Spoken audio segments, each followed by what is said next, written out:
Space opera anime was supposed to be the future: massive fleets, galactic empires, and epic destinies unfolding across the stars. The OVA era was a gold rush for these stories, a time when studios poured millions into creating the next big thing. But not every ambitious project survived launch. Some had huge ideas and even bigger budgets. But for one reason or another, they just never found lasting success. Today we're diving into the forgotten history of space opera OVAs that aimed for the cosmos and missed. First up, Golf Force: Eternal Story from 1985. This series launched with monumental ambition. It wasn't just about space wars. It had deep lore, mysterious alien civilizations, and a long-term story plan that was meant to span years. It absolutely gained a cult following, and for good reason. The designs were slick, the action was intense, and the all-female cast was a bold choice. However, as more sequels and side stories were released, the franchise struggled to maintain that initial momentum. The intricate plot became harder to follow, and the series quietly faded away, a giant what-if despite its massive scope. Next, we have the Lensman projects from the mid-80s. Based on the legendary sci-fi novels by E. Doc Smith, Lensman was positioned to be anime's definitive space epic. The source material was a grand, galaxy-spanning saga of good versus evil. The 1984 movie even featured groundbreaking early CGI, which was mind-blowing at the time. But despite having this incredible foundation, the anime adaptations just couldn't quite capture the magic for a mainstream audience. They struggled to connect, and the dream of a long-running saga like the novels never materialized. Then there's Crusher Joe.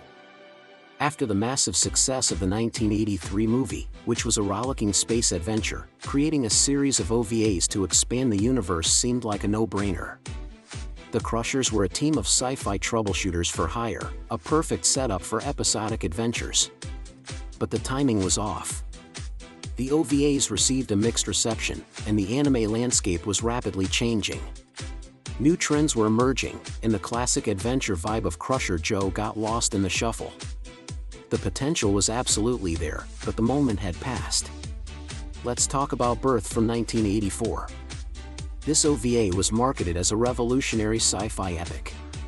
Its promotional material was everywhere, promising a visual feast unlike anything seen before. And honestly, it delivered on the visuals.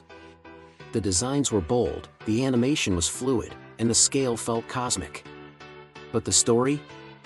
It was confusing. The plot was so abstract and hard to follow that it left most viewers scratching their heads. Despite all the hype and heavy promotion, it never found the audience it needed to justify a sequel or continuation.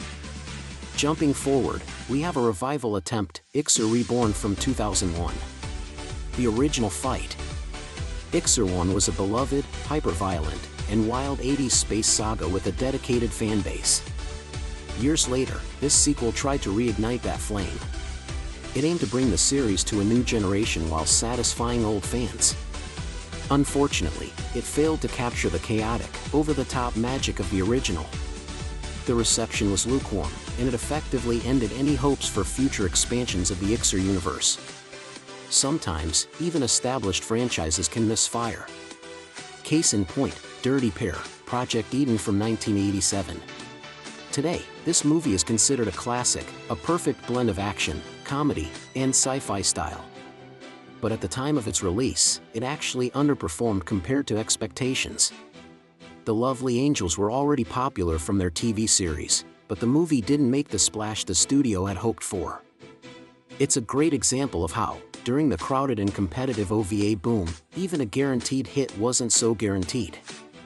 And finally, a truly unique case, the Starship Troopers OVA from 1988. Yes, long before the Hollywood movie, there was an anime adaptation of the classic Robert Heinlein novel. This was a rare instance of a Japanese studio adapting a major Western sci-fi classic. Expectations were high, but a combination of limited distribution and niche appeal meant it never reached a wide audience, especially outside of Japan. It's become a fascinating curiosity for hardcore fans, but it never launched the franchise it could have been. These space operas didn't fail because they lacked imagination or ambition. They failed because the OVA market was risky, incredibly expensive, and brutally unforgiving. But their stories are still important. They push the boundaries of animation and storytelling, and without these bold, forgotten attempts, anime wouldn't have evolved the way it did. For part 20, what should we explore next?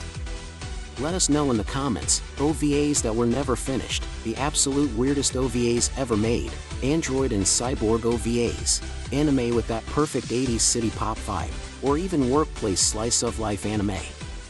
Thanks for watching, and be sure to follow for more forgotten anime history.